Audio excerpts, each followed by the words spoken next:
Marilah kita berdoa dalam nama Bapa dan Putra dan Roh Kudus. Amin.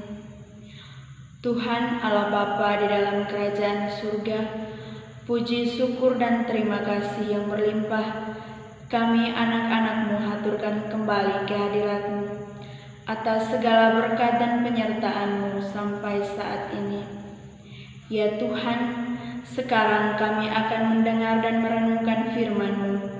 Tuntunlah kami, sehingga apa yang kami renungkan dapat kami terapkan di dalam kehidupan kami sehari-hari.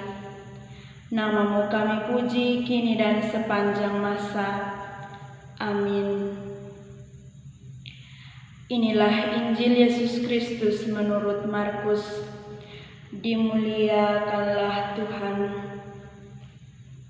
Yohanes Pembaptis dibunuh. Raja Herodes juga mendengar tentang Yesus, sebab namanya sudah terkenal dan orang mengatakan Yohanes Pembaptis sudah bangkit dari antara orang mati, dan itulah sebabnya kuasa-kuasa itu bekerja di dalam dia. Yang lain mengatakan dia itu Elia, yang lain lagi mengatakan dia itu seorang nabi, sama seperti nabi-nabi yang dahulu. Waktu Herodes mendengar hal itu, ia berkata, "Bukan, dia itu Yohanes yang sudah kupenggal kepalanya, dan yang bangkit lagi."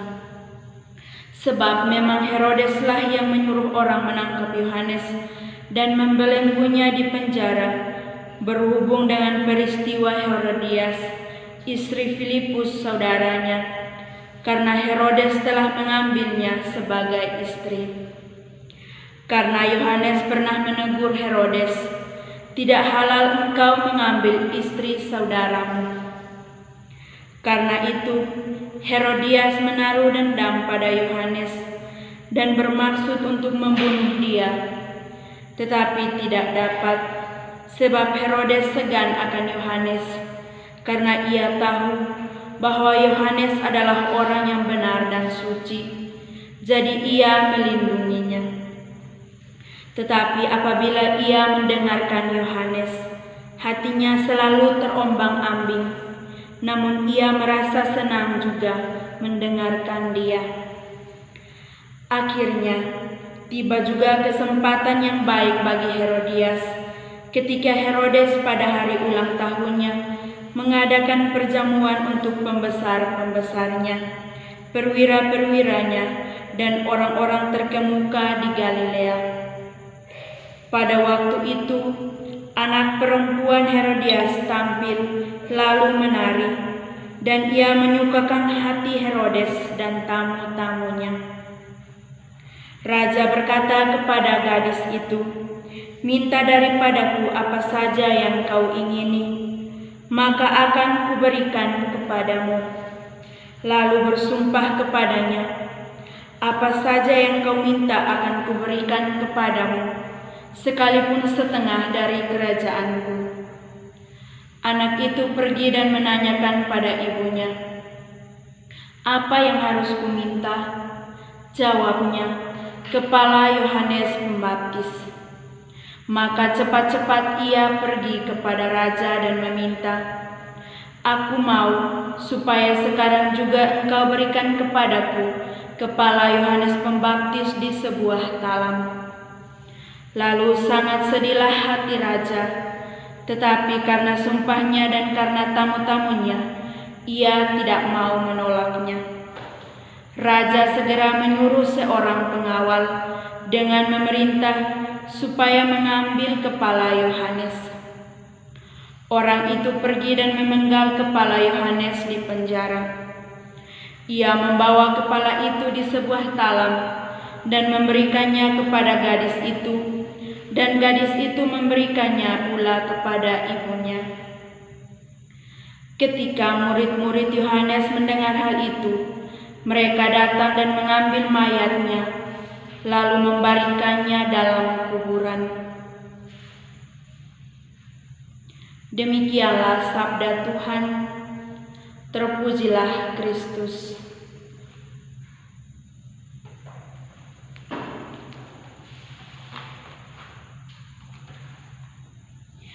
Kesombongan dan keangkuhan dapat menghancurkan kehidupan. Saudara-saudari yang terkasih dalam Kristus, sikap sombong dan angkuh tidak dapat membuat hidup kita bahagia. Memiliki sikap sombong membuat diri seorang tidak menghargai orang lain yang ada di sekitarnya. Berpangkat tinggi atau memiliki jabatan tinggi, itu membuat orang lebih mudah meremehkan orang lain, karena dia merasa dia yang lebih tinggi atau lebih di atas jabatannya. Orang melakukan segala sesuatu sesuka hatinya dengan memanfaatkan jabatan yang dimiliki. Dia membuat sifatnya seolah-olah dia itu penguasa tertinggi, padahal tanpa dia sadari hanya ada satu penguasa tertinggi. Dia itu adalah Tuhan Allah penyelenggara kehidupan. Saudara-saudari yang terkasih dalam Kristus, Herodes dan Herodias yang dikisahkan dalam Injil hari ini adalah gambaran yang mewakili kebanyakan manusia saat ini. Kerapuhan Herodes menjadikan Herodias yang sakit hati dan menaruh dendam pada Yohanes, menjadi leluasa untuk menyingkirkan dia dan bahkan membunuhnya. Seperti Herodes dan Herodias, kita seringkali dengan mudah menaruh dendam dan sakit hati kepada sesama yang menegur dan mengkritik kesalahan kita. Kita tidak mau menerima bahwa orang lain melihat kesalahan kita. Herodes berbuat demikian karena dia adalah seorang raja, orang yang mempunyai kuasa untuk menghukum atau membebaskan seseorang dari kesalahan. Dia bahkan dengan mudahnya menyuruh orang untuk menangkap dan memenggal kepala Yohanes Pembaptis dengan tidak sedikit pun berpikir bahwa hal yang ia lakukan adalah dosa.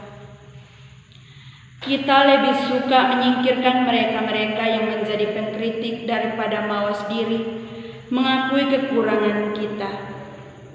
Sikap ini yang menjadi penghambat kehidupan kita.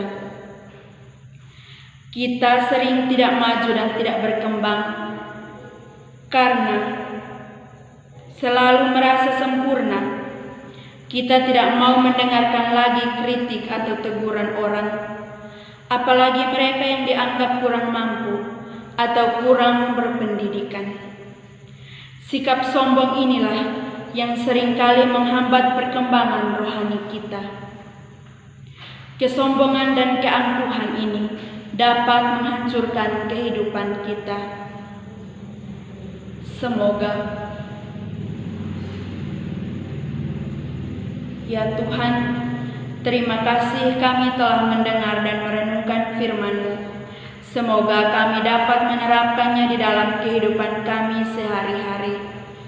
Semua doa dan permohonan ini kami sampaikan kepadamu lewat perantaraan Kristus Tuhan kami.